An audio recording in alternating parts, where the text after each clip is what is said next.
Question sir, अगर बात करें हम गाड़ी को रोकना है, मतलब कोई विजिबल वायलेशन हो रही है उसको रोकना है, तो रोकने का तरीका क्या है? जिस तरह से काफ़ी बार देखा जाता है कि ट्रैफिक कर्मी जो है गाड़ियों के आगे आ जाते हैं या चाबी निकाल देते हैं। काफ़ी बार जो है वीडियोस वायरल हुई हैं कि ट्रैफिक कर्मियों ने जो है थप्पड़ भी मारे हैं कि कई लोगों को। तो क्या ऐसा कर सकते हैं? चाबी गाड़ी की निकाल सकते हैं, गाड़ी के आगे गाड़ी रोड के बीचों बीच आके गाड़ी को रोक सकते हैं, या चाबी निकालना या थप्पड़ मारना इस तरह का कोई कर सकता है? देखिए, थप्पड़ मारना तो नहीं अलाउड है, ना ही थप्पड़ मारना सर, रेलवे से जुड़ी हुई जो गाड़ियां हैं, एफसीआई होती हैं या सीमेंट्स वगैरह के लिए गाड़ियां जो लगाई जाती हैं, उनके जो ऑयल टैंक होता है उनके वहाँ टैंक नहीं लगा होता, और वहाँ पे 5 लीटर की तेल की कैन ही डालते हैं और वो पूरा दिन उस पर फेरे वगैरह लगाते हैं। तो और काफ़ी ज़्यादा पुरानी गाड़ियां हैं, काफ़ी उनसे खतरा भी रहता है, टायर्स की हालत, फिटनेस मतलब बिल्कुल ज़ीरो के हिसाब से, तो उनके खिलाफ कोई कार्रवाई जो है वो देखने को नहीं मिलती है। नहीं, हम उसमें अगर आपने हमारे नोटिस में लाया, मेरे नोटिस में तो नहीं है ऐसी कोई चीज़ें कि जब अगर ये नोटिस में आया तो हम स्पेशल ड्राइव चला। जो कुछ लोगों की शिकायत रहती है कि ट्रैफिक डिपार्टमेंट बहुत अच्छे काम कर रहा है, बड़े अच्छा सख्ती से जो है कानून का पालन करवा रहा है आम शहरियों से, लेकिन कुछ, जैसे हम अगर बात करें, कुछ मेटाडोर्स हैं, उनके साइलेंसर जो होते हैं वो बीच में से कटे रहते हैं और धुआं छोड़ते हुए वो चलते रहते हैं, उनके खिलाफ कोई कार्रवाई नहीं होती है। बसेज़ हैं, ट्रक्स हैं, तो ऐसा क्यों होता है? काफ़ी सारे ऑटोज़ मतलब देखे जाते हैं, काफ़ी सारी जो बड़े व्हीकल्स हैं उनमें कैरोसिन का भी इस्तेमाल किया जाता है, जिस डीज़ल क्योंकि महंगा हो चुका है, तो उससे भी जो है काफ़ी ज़्यादा प्रदूषण होता है। लेकिन इस तरह से जो नाकाज़ लगाए जाते हैं उसका क्या सिस्टम रहता है? वो किन जगहों पे जो है नाका, या हर जगह पे नाका लग सकता है? देखिए, हमें आप देख रहे हैं न्यूज़ सैर इंडिया और मैं हूं अरफाज़ मडैंग। आज की खास मुलाकात में हमारे साथ मौजूद हैं डॉक्टर कौशल शर्मा जी, जो कि एसएसपी ट्रैफ़िक हैं, और जब से एसएसपी ट्रैफ़िक जम्मू कौशल शर्मा जी आए हैं तब से ग्राउंड पे काफ़ी सारी तब्दीलियां देखने को मिली हैं। इनसे चर्चा करते हैं। सर, स्वागत है आपका न्यूज़ सैर इंडिया में। Thank you. कौशल सर, आज हमें मौका मिला है आपके साथ बातचीत करने का, तो ग्राउंड लेवल की सिचुएशन जो है क्या देख रहे हैं आप? और काफ़ी ज़्यादा सख्ती भी देखने को मिल रही है जब से आपने पदभार संभाला है, तो क्या कुछ नियम कानून हैं जिनका पालन जो है आम आदमी को करना चाहिए? थैंक यू डेंग साहब, आप हमारे साथ जुड़ रहे हैं तो आपके माध्यम से लोगों तक ये बात पहुंचनी चाहिए कि जनरली जिस स्टेज से हम गुज़र रहे हैं, आज हर एक शख्स जो रोड पर आता है पढ़ा लिखा है, संजीदा है, और उसमें हम कहें कि अवेयरनेस की बड़ी ज़्यादा ज़रूरत है। अवेयरनेस की ज़रूरत नहीं होनी चाहिए। क्यों? क्योंकि जो भी रोड पर आप जब ड्राइविंग लाइसेंस लेके रोड पर आते हैं, गाड़ी चलाते हैं, टू व्हीलर चलाते हैं, या तो ये एक्सपेक्टेड होता है कि आपको रूल्स ऑफ जो रोड हैं या रूल्स ऑफ ड्राइविंग हैं, वो पता होने चाहिए और पता होते हैं। कई बार क्या होता है कि थोड़ा सा कैजुअली ले लेते हैं लोग और उसको उतना सीरियसली नहीं लेते, और उसका खमियाजा भी हम लोग भुगतते हैं। हम देखते हैं कि काफ़ी एक्सीडेंट्स होते हैं, काफ़ी जगह पर कंजेशन होती है, और उस कंजेशन के कारण, एक बंदे की गलती के कारण या दो बंदे की गलती के कारण, पूरे के पूरे जितने भी रोड यूज़र्स होते हैं वो सफ़र करते हैं। तो जब हमें शौक़ नहीं होता कि हम सख्ती करें। हम तो ये चाहते हैं कि एक तो सिटी जो है वो कंजेशन फ्री रहे। हर एक जो ड्राइवर है, हर एक रोड यूज़र है, वो सावधानी के साथ रोड का इस्तेमाल करे और पूरी ड्यू केयर के साथ इस्तेमाल करे, क्योंकि उसको ये लगना चाहिए कि रोड सिर्फ उसकी नहीं है बल्कि सभी लोगों की है, और उसकी वजह से या उसकी हम कह सकते हैं कि लापरवाही से किसी दूसरे को उसका नुकसान ना या खमियाजा ना भुगतना पड़े। इसके साथ साथ हम देखते हैं कि जब ड्राइविंग करते थे यहाँ पर टू व्हीलर्स पर्टिकुलरली, और टू व्हीलर्स जब ड्राइविंग करते थे तो उसमें देखा गया कि वो हेलमेट्स नहीं पहनते थे। क्रैश हेलमेट पहनना बड़ा ज़रूरी होता है, क्योंकि टू व्हीलर बड़ा रिस्की सी ड्राइविंग होती है। जी। और कभी भी जब एक्सीडेंट होता है तो इमीडिएटली जब हम देखते हैं कि ब्रेन इंजरी होती है, तो ब्रेन इंजरी में फैटल एक्सीडेंट्स होते हैं, और वो बड़ा दुखदायक होता है उस फैमिली के लिए और हम सब के लिए, क्योंकि हम गलती से या हम कह सकते हैं कि नेग्लिजेंस से हम बड़ी सारी लाइव्स जो हैं वो रोड पर खो देते हैं। और या कई बार ऐसी होती हैं कि ग्रीवियस इंजरीज़ हो जाती हैं, कोमों में चले जाते हैं, और थ्रू आउट लाइफ वो एक हैंडीकैप लाइफ जो है वो उनको बसर करनी पड़ती है। तो ये चीज़ें ना हों, इसलिए हमें सख्ती करनी पड़ी, और सख्ती का फ़ायदा भी हुआ। आज आप देखते हैं कि एक विजिबल चेंज है सिटी के बीच में। जी। हम ऑब्ज़र्व करते हैं कि अब ना सिर्फ टू व्हीलर के ड्राइवर बल्कि पिलन राइडर भी ट्रैफिक रूल्स ओबे कर रहे हैं और सेफ्टी मेजर्स ले रहे हैं। जी। कुछ सर जिस तरह से नियम व कानून जो है एक आम आदमी पे, एक आम शहरी पे लागू होते हैं, वही नियम व कानून जो हैं, जो कानूनी जो वर्दीधारी होते हैं उनके लिए भी वही कानून लागू होते हैं। वर्दीदारियों पर कानून का जो मेरे मेरे हिसाब से जो पेनल्टी है वो डबल है। अगर हम देखें उनकी जिम्मेवारी भी डबल है, और अगर वो ही फॉलो नहीं करेंगे कानून तो बाकी लोग कैसे फॉलो करेंगे। तो वो रोल मॉडल होते हैं। कभी कभी आपने देखा होगा कि यहाँ पाया जाता था कि हमारे यूनिफॉर्म जो हमारे ऑफिशियल्स होते थे वो भी बाइक ड्राइविंग करते थे, विदाउट हेलमेट करते थे। और आज की डेट में हमने जब उनको भी चलानी शुरू की, और काफ़ी ज़्यादा चलानी, और हमारा फोकस रहता था क्योंकि वो हमें मौका देते हैं सोसाइटी को, बाकी वाले लोगों को। देखो जी, पुलिस वाले खुद तो फॉलो नहीं करते तो बाकी वालों को कहते हैं। आज की डेट में अगर आप देखेंगे, और मैं आपको बोलूँगा भी, आप सर्वे करके हमें और लोगों को भी बताएं कि वो लोग भी जो रूल्स हैं उनको प्रॉपर्ली फॉलो कर रहे हैं, और कहीं पर कोई वायलेशन नहीं होती, और उनको हम ज़्यादा टारगेट करते हैं। पर्टिकुलरली मेरी जो फील्ड ऑफिसर्स हैं उनको मैंने डायरेक्शन दी है कि आप उनको बिल्कुल स्पेयर नहीं करें। अगर किसी ओल्ड पर्सन है, कोई सीनियर सिटीज़न है, या किसी की मजबूरी है, उनको हम स्पेयर करते हैं, लेकिन अपने ऑफिशियल्स पर हमने ज़्यादा सख्ती रखी है। और उसमें आप देखेंगे, आपको रेयरली कोई मिलेगा जो यूनिफॉर्म में है, या हमारा पुलिसकर्मी है, या ट्रैफिक का कर्मी है, और वो रूल्स नहीं फॉलो कर रहा। बिल्कुल। तो कौशल सर, जिस तरह से जो नाकाज लगाए जाते हैं उसका क्या सिस्टम रहता है? वो किन जगहों पे जो है नाका, या हर जगह पे नाका लग सकता है? देखिए, हमें दो चीज़ें करनी होती हैं, मैं पहले भी बता चुका हूँ। एक तो हमें देखना है कि आप जैसे जानते हैं सिटी हमारा ओल्ड पैटर्न पे बना हुआ है, कंजस्टेड है, रोड्स की विड्थ बड़ी कम है, कई कई जगह पे एक गाड़ी निकलना मुश्किल होता है, फिर रॉन्ग पार्किंग हो जाती है, फिर ये जो इन्फ्लक्स है, गाड़ियों का नंबर है वो बहुत ज़्यादा है, और कैरिंग कैपेसिटी जो है, स्पेस जो है रोड्स पर वो कम है। तो जहाँ जहाँ कंजेशन है, एक तो हमें वहाँ पर रेगुलेशन करना होता है। रेगुलेशन का मतलब ये होता है कि गाड़ी रुकनी नहीं चाहिए, जाम नहीं लगना चाहिए, जितना पॉसिबल हो वो स्मूथली वो जो ट्रैफिक है वो वहाँ से निकले, वो रेगुलेशन पार्ट रहता है। वहाँ आप हमारी प्रेजेंस देखेंगे। दूसरा, जब हम पीक आवर्स नहीं होते तो फिर कुछ कुछ एरियाज़ में जहाँ हमें लगता है कि यहाँ स्पेस भी अवेलेबल है, गाड़ी खड़ी भी हो सकती है, और हम यहाँ पर चलानिंग कर सकते हैं, और उस सूरत में हम स्पेसिफिक नाकाज लगाते हैं उन प्लेसेस पर, और जहाँ पर जो वायलेटर्स होते हैं उनको चेक करते हैं, उनके डॉक्यूमेंट्स चेक करते हैं, और वहाँ पर हम ये कोशिश करते हैं कि जो भी विजिबल वायलेटर वहाँ से निकलता है, उस एरिया का जो DTI होता है या सेक्टर अफसर होता है, उसकी रिस्पॉन्सिबिलिटी है, और उनको फिक्स किया हुआ कि मैं कभी भी किसी जगह पर जब 10 मिनट के लिए या आधे घंटे के लिए खड़ा होता हूं, और वहां पर मैं देखता हूं, उनको काउंट करके बताता हूं कि अगर यहां पर मुझे विजिबल वायलेशंस आधे घंटे में या 15 मिनट में 20 मिली हैं, 30 मिली हैं, वो एक इंडिकेटर है उस ऑफिसर की एफिशिएंसी का। तो वो मैंने रूटीन में रखा होता है कि कहीं पर मैं खड़े होकर देखता हूँ और उसको बताता हूँ कि आपके एरिया में अगर आधे घंटे में 10 वायलेटर्स जा रहे हैं तो दैट मीन्स आपकी इन्फोर्समेंट कम है। तो इन्फोर्समेंट पार्ट के लिए हम इनको पेनल्टीज़ करते हैं, उनको चालान करते हैं, और बीच में गा बगा हम स्पेशल ड्राइव्स चलाते हैं। कई बार लोगों को नहीं पता होता, तो उसके लिए हम अवेयरनेस भी करते हैं और साथ साथ में चलानिंग भी करते हैं। कुछ सर, कुछ लोगों की, क्योंकि हम लोगों के बीच में रहते हैं, तो कुछ लोगों की शिकायत रहती है कि ट्रैफिक डिपार्टमेंट बहुत अच्छे काम कर रहा है, बड़े अच्छा सख्ती से जो है कानून का पालन करवा रहा है आम शहरियों से, लेकिन कुछ जैसे हम अगर बात करें, कुछ मैटाडोर्स हैं, उनके साइलेंसर जो होते हैं वो बीच में से कटे रहते हैं और धुआं छोड़ते हुए वो चलते रहते हैं, उनके खिलाफ कोई कार्रवाई नहीं होती है। बसेज़ हैं, ट्रक्स हैं, तो ऐसा क्यों होता है? काफ़ी सारे ऑटोज़ मतलब देखे जाते हैं, काफ़ी सारी जो बड़े व्हीकल्स हैं उनमें कैरोसिन का भी इस्तेमाल किया जाता है, डीजल क्योंकि महंगा हो चुका है, तो उससे भी जो है काफ़ी ज़्यादा प्रदूषण होता है, लेकिन कार्रवाई नहीं देखने को मिलती है।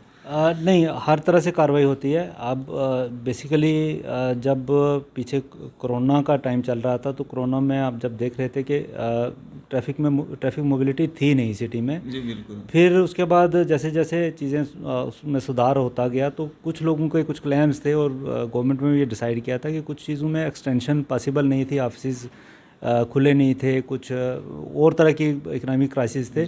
कुछ चीज़ें जैसे इंश्योरेंस हो गया, या किसी का रिन्यू कराने वाले कुछ डॉक्यूमेंट्स होते हैं, उनमें हमें रिलैक्सेशन थी और हम भी चाह रहे थे कि उनमें ज़्यादा हम सख्ती से पालन उनका नहीं करवा पाए। बट विजिबल वायलेशंस जो भी दिखती थी, जैसे आप ठीक कह रहे हैं कि जैसे कुछ गाड़ियां हैं, ऐसी पुरानी गाड़ियां हैं जो रोड पर हैं, वो नहीं चलनी चाहिए, या कुछ गाड़ियां ऐसी हैं जो मैकेनिकली फिटनेस उसकी कैटेगरी में नहीं आती हैं, वो इंडेंजर्ड हैं, या कुछ गाड़ियां ऐसी हैं जिनका पोल्यूशन लेवल बहुत हम कह सकते हैं जो स्मोक है या इमिशन है वो भी ज़्यादा है, और कुछ गाड़ियां ऐसी भी पाई जाती हैं जो साउंड पोल्यूशन करती हैं। तो ये सारी की सारी चीज़ें आस्ता आस्ता फेस मैनर में हम चेक कर भी रहे हैं और इस पर सख्ती आगे और भी करेंगे। कुछ सर रेलवे से जुड़ी हुई जो गाड़ियां हैं, एफसीआईज होती हैं या सीमेंट्स वगैरह के लिए गाड़ियां जो लगाई जाती हैं, उनके जो ऑयल टैंक होता है, उनके वहाँ टैंक नहीं लगा होता, और वहाँ पे 5 लीटर की तेल की कैन ही डालते हैं और वो पूरा दिन उस पर फेरे वगैरह लगाते हैं। तो और काफ़ी ज़्यादा पुरानी गाड़ियाँ हैं, काफ़ी उनसे खतरा भी रहता है, टायर्स की हालत, फिटनेस मतलब बिल्कुल ज़ीरो के हिसाब से, तो उनके खिलाफ कोई कार्रवाई जो है वो देखने को नहीं मिलती। नहीं, हम उसमें अगर आपने हमारे नोटिस में लाया, मेरे नोटिस में तो नहीं है ऐसी कोई चीज़ें कि जब अगर ये नोटिस में आया तो हम स्पेशल ड्राइव चलाएंगे। उसमें हम करते रहते हैं, बीच में एक हफ़्ता एक स्पेसिफिक ऑफेंस को लेकर ड्राइव करते हैं, तो उसमें भी हम कार्रवाई करेंगे और आपको उसमें भी रिजल्ट्स आएंगे। जी जी। तो सर ट्रैफिक डिपार्टमेंट पे कहीं ना कहीं शुरू से ही काफ़ी लंबे अरसे से इल्ज़ाम ये भी लगते हैं कि करप्शन जो है वो किया जाता है। तो करप्शन को रोकने के लिए जो है क्या नए कदम जो हैं वो उठाए जा रहे हैं, किस तरह की तब्दीलियाँ की जा रही हैं, जिस तरह से ई चलानिंग शुरू की गई है या बाकी सारी चीज़ें, और क्या इसमें कर रहे हैं? देखें, ट्रैफिक क्योंकि अगर आप देखें यूनिफॉर्म में होता है और वो सड़क के ऊपर होता है, दिन के टाइम होता है और शहर के बीच में होता है। ये सारी चीज़ें क्योंकि वो कितने भी लोग होंगे, लेकिन ट्रैफिक वाला ये फॉर दैट मैटर पुलिस वाला जो वर्दी में खड़ा है तो वो टोटली विजिबल होता है, आइडेंटिफाइड होता है। और जब वो पैसा ले रहा होता है, गाड़ी को रोका होता है, तो एक प्रिजम्पशन चली जाती है, लोग ये ट्रैफिक वाला पैसा ले रहा है, ड्राइवर से ले रहा है। लेकिन 99% वो पैसा ऐसा होता है, वो चलानिंग अमाउंट होती है।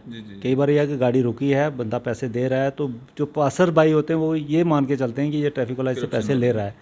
एक चीज़ तो मैं ये क्लियर करना चाह रहा हूँ कि ट्रैफिक वाला जो पैसा ले रहा है वो उसकी प्रॉपर रिसिप्ट दे रहा है आपको। वो रिसिप्ट मीन्स वो चलान होता है, चलान मीन्स कि ये अमाउंट जो मैंने आपसे लिया है and that will go to treasury, वो सरकारी खाते में चला जाता है। और वो फ़ाइन जो है वो उसके अपने उसमें नहीं जाता। अगर वो कैश में ले रहा है तो इवन वो कैश में अमाउंट उस पर मेंशन की होती है, और जो उसको चलान दे रहा है उस पर लिखा होता है ये 500 रुपया है, ये 1000 रुपया या 2000 रुपया, ऑफेंस के हिसाब से जो उसने पैसा लिया। एक मैं क्लियर करना चाहता हूँ कि वो अमाउंट जो है जब आपको चलान को दे रहा है, वो रिसिप्ट दे रहा है, दैट मीन्स के he is bound to submit it in the treasury, और वो ट्रेजरी में चला जाता है, वो सरकारी फंड में चला जाता है। लोगों को ये नहीं मानना चाहिए कि जो इसने पैसा लिया है, क्योंकि वो डेली अपडेट हो जाता है। और हमारा आज की डेट में मैं आपको अगर बता दूं तो 3.5 लाख से लेके 5 लाख रुपए तक डेली जो हम चलानिंग अमाउंट इकट्ठा करते हैं और हमारे वो जो ट्रेजरी है उसमें चला, सरकारी खाते में चला जाता है। अगर कोई बंदा ये कहता है जी मेरे से उसने पैसे ले लिए और मुझे चलान नहीं दिया, that can be corruption money, और पब्लिक को ये पता होना चाहिए ऐसा कभी नहीं होना चाहिए। अगर वो आपसे 500 रुपया ले रहा है ट्रैफिक वाला, या 1000 रुपया ले रहा है, या 2000, जितना भी अमाउंट ले रहा है ऑफेंस के हिसाब से, आप उससे वो चलान की कापी लीजिए। या अगर आप ई चलानी करा रहे हैं तो आपको उस पर मैसेज आ जाएगा कि ये इतने पैसे जो हैं इस ऑफेंस के हैं और ये आपने दिए हैं, और वो जो मैसेज आ गया दैट मीन्स कि वो पैसा गवर्नमेंट ट्रेजरी में चला जाता है। तो वो विजिबल होता है, पैसे का लेन देन कर रहा होता है, तो लोगों को लगता है कि ये चीज़ें हैं। दूसरा एक उनको कंसेप्ट रहता है कि कहीं से कोई एंट्री ले लेते हैं, कहीं गाड़ी आई, तो उस तरह का कोई भी नोटिस में आपके आता है, पब्लिक के आता है, या किसी ड्राइवर को कोई परेशान करता है, प्रोवाइडेड कि उसके पास डॉक्यूमेंट्स पूरे हैं, चलान नहीं कर रहा, तो वो मेरी नॉलेज में लाया जाए तो मैं उस पर संज्ञान लेता हूँ। और ऐसी कोई भी कंप्लेन अभी तक आ नहीं रही, कोई बंदा ये नहीं कह रहा जनाब मेरे से पैसे ले लिए। तो वैसे जब मैं से ज्वाइन किया है और जब भी हमारी इनकी ब्रीफिंग होती है, हम कहते हैं कि ट्रांसपेरेंसी के साथ काम करें, और कोई भी बंदा कभी भी आके चेक कर सकता है कि जो पैसा है वो कितना गया है, कहाँ गया है, कितना डेली का कलेक्शन होती है। और ज़्यादा से ज़्यादा हम स्ट्रेस दे रहे हैं कि ई चलानिंग पर। ई चलानिंग एक छोटी सी एक इक्विपमेंट आता है हमारे पास, उस पर आप ATM के साथ स्वैप करके आप पैसा जो है वो देख सकते हैं कि इस अकाउंट में गया और वो पर्सनल अकाउंट में नहीं जाता। तो जो एलिगेशन ट्रैफिक पैसा लेती है लेकिन वो करप्शन मनी नहीं होता, वो चलानिंग अमाउंट होता है, वो पेनल्टी होती है फॉर वायलेशन जो जो रोड यूज़र है वो कर रहा होता है। कुछ सर, अगर बात करें हम गाड़ी को रोकना है, मतलब कोई विजिबल वायलेशन हो रही है उसको रोकना है, तो रोकने का तरीका क्या है? जिस तरह से काफ़ी बार देखा जाता है कि ट्रैफिक कर्मी जो गाड़ियों के आगे आ जाते हैं या चाबी निकाल देते हैं। काफ़ी बार जो है वीडियोज़ वायरल हुई हैं कि ट्रैफिक कर्मियों ने जो है थप्पड़ भी मारे हैं कई लोगों को। तो क्या ऐसा कर सकते हैं? चाबी गाड़ी की निकाल सकते हैं, गाड़ी के आगे गाड़ी रोड के बीचों बीच आके गाड़ी को रोक सकते हैं, या चाबी निकालना या थप्पड़ मारना इस तरह का कोई कर सकता है? देखिए, थप्पड़ मारना तो नहीं अलाउड है, ना ही थप्पड़ मारना चाहिए, ना ही थप्पड़ को मारता है। बट ये डिपेंड करता है कि पीछे की बात ये बता रहा हूँ मैं, मतलब हाँ, नहीं, जो ये डिपेंड करता है कि जो वायलेटर है वो कैसे बिहेव कर रहा है। जी अगर मान लेते हैं आप वायलेटर हो, आप क्रैश हेलमेट नहीं पहनी हुई, आप नाके से गुजरते हो, तो आपकी टेंडेंसी है भागने की। भागने की तो मेरे ऑफिसर की ये टेंडेंसी होगी कि आपको भागने ना दिया जाए, रोका जाए। रोका जाए या भागने ना दिया जाए, या आप उसको ओवर पावर ना कर पाओ। जी तो उसके लिए सिंपल मेथड ये होता है कि आपकी गाड़ी किसी न किसी तरह से साइड पे लगाई और आपकी चाबी ले ली। ठीक। चाबी लेने का मतलब ये होता है कि मे बी जो चलानिंग अफसर एक है, 3-4 लड़के रेगुलेशन के लिए होंगे, कि जब तक वो चलानिंग अफसर फ्री होता तब तक आपकी चाबी वो रखेगा और उसके बाद आप चलान कराओगे, आपको चाबी दे दी जाएगी और वो आप चले जाओगे। चाबी लेने का मतलब आपकी ओनरशिप ट्रांसफ़र नहीं हो जाएगी या कोई उसमें बुरा मनाने वाली बात नहीं। चाबी का ये होता है कि उसको ये अप्रीहेंशन है कि मैं दूसरी गाड़ी रोकने लगूंगा, पीछे आप किक मार के निकल जाओगे, तो वो एक और वायलेशन हो जाती है। तो उस वायलेशन को रोकने के लिए एक आसान तरीका होता है कि आप अगर कोऑपरेट कर रहे हो तो कोई चाबी निकालने की ज़रूरत नहीं है। आप गए, आपने खुद कहा जी ये मेरे डॉक्यूमेंट्स हैं, ये डॉक्यूमेंट शार्ट है। क्यों शार्ट है? उसमें जो भी लॉ के अंडर फ़ाइन है वो आप फ़ाइन भरते हो, तो आपको कोई दिक्कत नहीं आती। कई ऑफेंडर्स ऐसे होते हैं, वो ये देखते हैं कि अगर ट्रैफिक ऑफिसर एक बिज़ी है तो किक मार के तो गाड़ी भाग जाता है। और ऐसा भी हुआ है, हमारे 2-3 बार हमारे जो ऑफिशियल्स हैं उनको इंजर्ड करके भी निकला है। और उसमें ये भी खतरा रहता है कि वो खुद रैश निकलेगा वहाँ से, किसी और को भी एक्सीडेंट की जद में लाएगा या मारेगा या खुद लगेगी उसको। तो उस चीज़ को चेक करने के लिए हमारी ये कोशिश होती है कि वो इस तरह की एक्टिविटी ना करे। तो चाबी कभी कभार निकाल लेते हैं, डिपेंडिंग अपॉन के जो वायलेटर है उसका बिहेवियर कैसा है। अदरवाइज़ थप्पड़ मारना या चाबी वो ज़रूरत नहीं होती है, क्योंकि वायलेशन है, कोई क्राइम तो है नहीं। उसमें 2 ही ऑप्शन है, अगर डॉक्यूमेंट्स पूरे हैं आपकी गाड़ी चेक की जाएगी, आपको लेट ऑफ किया जाएगा। अगर लेट ऑफ नहीं किया जाता, मीन्स कि वायलेशन पाई जाती है, एक ऑफेंस है, दूसरा ऑफेंस है, आपको बताया जाता है एक ऑफेंस के इतने चार्जेस हैं, दूसरे के इतने चार्जेस हैं, इतना आपका फ़ाइन बनता है। आपको फिर 2 ऑप्शन दिए जाते हैं कि either you go to the court, अब ठीक है डॉक्यूमेंट रिटर्न करवा दो और उसके बाद कोर्ट में चले जाओ, या आप कहते हो जी मुझे कोर्ट में नहीं जाना, आप मुझे ऑन स्पॉट फ़ाइन कर दीजिए, जिसको कंपाउंड बोलते हैं। वो कंपाउंड जो फ़ाइन होता है वो भी in the form of cash होता है, आप कैश दे सकते हैं, या आप अगर उसके पास चलाने की मशीन है तो आप कहते हैं जी मैं एटीएम स्वाइप करता हूँ, तो वहीं पर वो चीज़ ख़त्म हो जाती है और चले जाते हो। इसमें फ़र्क समझना चाहिए, एक क्रिमिनल में और एक वायलेटर्स में डिफरेंस होता है। मतलब जो ट्रैफिक पे गाड़ी चला रहे होते हैं ये क्राइम नहीं है, बेसिकली ये वायलेशंस करते हैं मोटर व्हीकल एक्ट की। तो इनको हम लाइटली लेते हैं, उतना सीरियसली नहीं लेते। अगर हाँ एक्सीडेंट करके भागता है तो वो फिर पुलिस केस हो जाता है, तो वो क्राइम बन जाता है, तो वो फिर अलग से कार्रवाई होती है उसकी। क्वेश्चन सर, जिस तरह से हम नेशनल हाईवे की अगर बात करें, जिस तरह से आपने शुरू में ही बताया कि जगह देख के अगर कोई जगह है वहाँ पे नाका वगैरह लगा के जो है साइड पे गाड़ियाँ जो हैं वो चेक किया जाता है कि कोई वो तो नहीं हो रहा है। तो जिस तरह से हम बात करेंगे, जिस तरह सुजमा मोड़ पे एक नाका लगता है नेशनल हाईवे के बिल्कुल बीचों बीच, वहाँ पे गाड़ियाँ रोकी जाती है। नरवाल चौक में कई बार जो है, आज सुबह भी मैं वहाँ से गुजर रहा था, एक छोटी गाड़ी वाला था, लोड कैरियर था, वो बीच में उसको गाड़ी लगवा के ड्राइवर से जो बातचीत की जा रही थी, क्या ऐसा सही है? मतलब आए दिन वहाँ पे इस तरह का रहता है। अगर हम रेलवे पुली के साथ में बात करें, वहाँ पे नाका लगाया जाता है कई बार, मतलब जाम, गाड़ियाँ चलते रहना क्या, वहाँ पे जाम ही उन्हीं कारणों से लग जाता है कि गाड़ियाँ ज़्यादा हो जाती हैं, जाम हो जाता है। नहीं, जो तो आप नरवाल की बात कर रहे हैं, नरवाल पे वैसे ही गाड़ियाँ रुकती हैं क्योंकि रेड लाइट होती है। तो वहाँ पर उनको ये हदायत दी हुई है कि रेड लाइट में जब गाड़ियाँ रुकी हैं तो उनमें से जो वायलेशन वाली गाड़ी है उसको आप सेग्रीगेट कर लो, उसको सेग्रीगेट करके हम चलानी कर देते हैं। वहाँ तो हमें अदरवाइज़ रोकने की ज़रूरत नहीं है, क्योंकि सारी गाड़ियाँ रुकती हैं एक लाइन में। रेड लाइट है, रेड लाइट में जो भी रुकी है, आपको विजिबल ऑफेंस मिला किसी में, तो उसमें हम उसको वहाँ से सेग्रीगेट कर लेते हैं। हमें एडिशनल मैन पावर लगानी नहीं पड़ती गाड़ी रोकने के लिए। बाकी जो दूसरी जगहें जहाँ भी होती हैं, जैसे मैंने आपको पहले बताया कि पीक आवर्स में हम इन्फोर्समेंट नहीं करते, रेगुलेशन करते हैं। आपको समझना होता है कि रेगुलेशन है, एक इन्फोर्समेंट है। रेगुलेशन में हम गाड़ियाँ मूव करवाते हैं क्योंकि कंजेशन ना हो जाए, और इन्फोर्समेंट में हम ये कोशिश करते हैं कि जब जहाँ पर जाम ना लगे या वो ऐसी जगह, और हर एक एरिया डिवाइड होता है, डीटीआई को पता होता है कि कहाँ पर मैं अगर नाका लगाता हूँ तो दोनों चीज़ें चलती हैं, गाड़ी निकल भी रही है साथ में से, गाड़ी को आने वाले दूसरों को प्रॉब्लम नहीं है, और साइड बाय साइड जो एक गाड़ी वायलेटर है उसको मैं साइड पे खड़ी करके तो वो चलाने की करता हूँ। तो वो नाका फिक्स नहीं होता, जनरली वो चेंज भी करते रहते हैं। बिल्कुल। वो सूटेबिलिटी होती है डीटीआई की कि उसको कहाँ लगता है कि मेरा कंजेशन भी ना हो और मैं चलान भी कर पाऊँ। जी, तो क्वेश्चन सर, क्या एक मैसेज देना चाहेंगे आम जनता के लिए? मेरा आपके थ्रू यही मैसेज रहेगा कि लोगों को जब रोड पर आना है तो रोड के रूल्स फॉलो करने हैं, घर से ही निकलना है, गाड़ी में बैठना है, सीट बेल्ट पहन के निकलना है, और आपको चेक करना है कि पहले सबसे पहले जैसे ड्राइविंग लाइसेंस है, जो भी रिक्वायर्ड डॉक्यूमेंट्स होते हैं, बिल्कुल। आपके जो पोल्यूशन का सर्टिफिकेट है, गाड़ी का एमिशन लेवल जिसमें डिफाइंड होता है वो है, सीट बेल्ट गाड़ी में बैठने से सीट बेल्ट गाड़ी स्टार्ट करने से पहले ही आपने पहन ली है, उसके बाद ड्राइविंग लाइसेंस आपके पास है, उसके बाद अब जब स्पीड लिमिट रखनी है आपने तो आप कहीं ओवर स्पीडिंग तो नहीं कर रहे हो, रॉन्ग साइड ड्राइविंग तो नहीं कर रहे हो। फिर जब सिटी में पहुंचे हैं तो सिटी में पार्किंग करनी है तो अब आपके पास जो हमारी सरकारी पार्किंग बन गई है बस स्टैंड इंदिरा चौक के साथ, मल्टी स्टोरी पार्किंग है, आप गाड़ी वहाँ पार्क कर दीजिए ताकि आपकी गाड़ी भी सेफ़ रहे और बाकी वालों को परेशानी ना हो। तो इस तरह की चीज़ें हैं, जब आप वापस जाएंगे एक तो गाड़ी वो सेफ़ रहेगी, दूसरा ये है कि उसके कारण किसी को दूसरे को तकलीफ़ नहीं। आप वहाँ जहाँ पर अथराइज्ड प्लेसेस हैं वहीं गाड़ी पार्क करें।